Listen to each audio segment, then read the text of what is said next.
Rama asked, "Holy Sir, why does not the wish of others materialise as the wish of Sukra materialised in his ascent to heaven, etc.?" And this is a good question.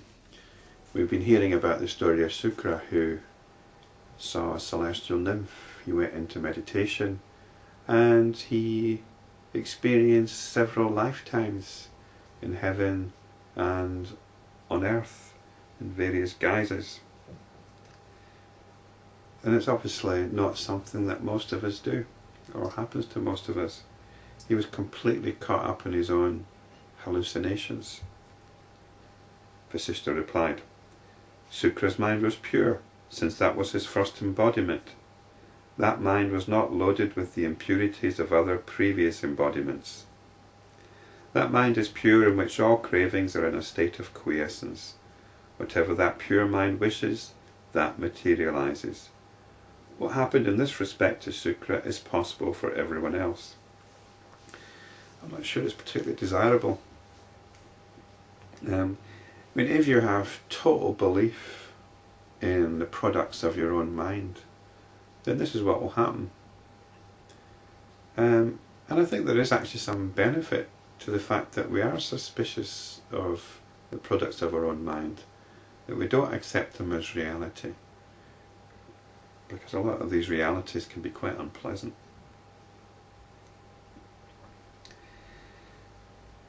The world exists in each jiva in a seed state and becomes manifest like the tree sprouting from the seed.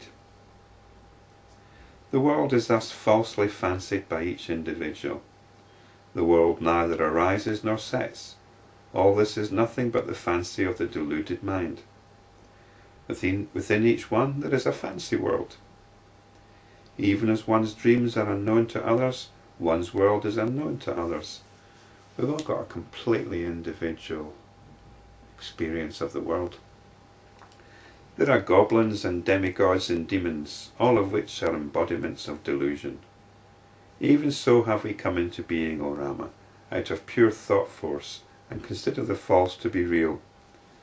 Such indeed is the origin of creation and the infinite consciousness. Materiality is not factual, though it is perceived in emptiness.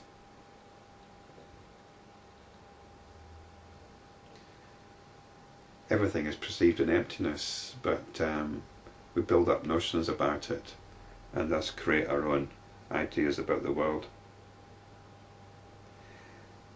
Everyone thus fancies one's own world. When this truth is realized, the world thus fancied comes to an end. The world exists only in appearance or imagination, and not because one sees the material substances. It is like a long dream or a juggler's trick. It is the post to which the mind elephant is tied.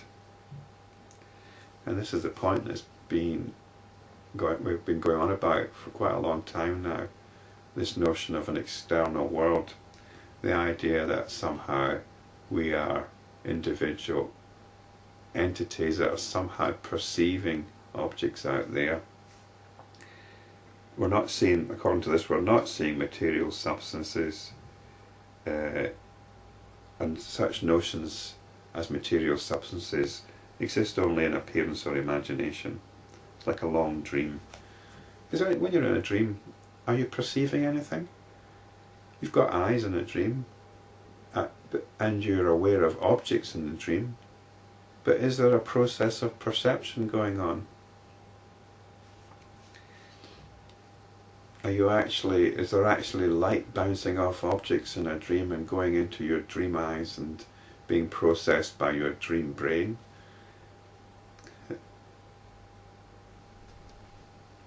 The mind is the world is the mind. When one is realized as not true, both of them vanish. When the mind is purified, it reflects the truth, and the unreal world appearance vanishes.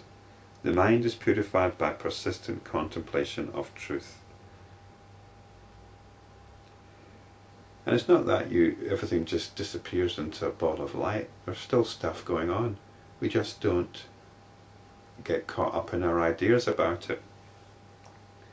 Ram asked, how does the succession of births, etc., arise in the mind of Sukra? Vasistha replied.